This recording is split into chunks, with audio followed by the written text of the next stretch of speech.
Hi, you guys. This is Leif Hansen with what used to be called the Bleeding Purple podcast when I interviewed Brian McLaren for this interview about hell.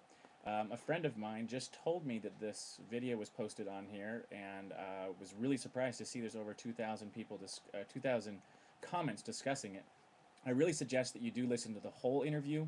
If you go to wonderosity.com, there's a drop down at the top to find old podcasts archived, and you can find the one that says McLaren. You could see, I think there's a part one and a part two. I would suggest just skipping to part two.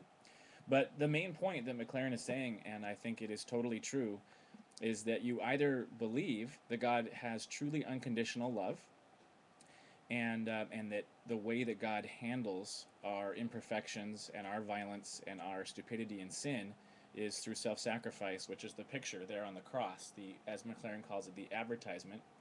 And that is what God is advertising and saying, forgive them for they know not what they do.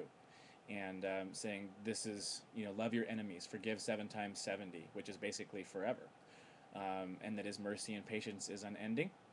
Or you believe that God does have a condition and there is a limit. And in that sense, what McLaren is saying, and I agree with him, is that the cross itself is false advertising.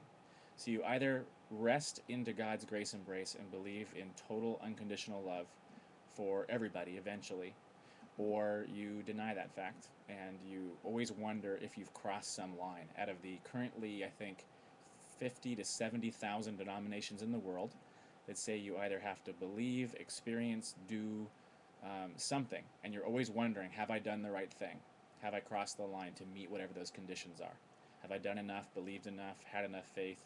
And everybody says that they are following the Bible, and yet each of those definitions has a different denominations describes it differently. So that's what we're saying. Feel free to email me back either at Wonderosity or on this site to continue the dialogue. Ciao.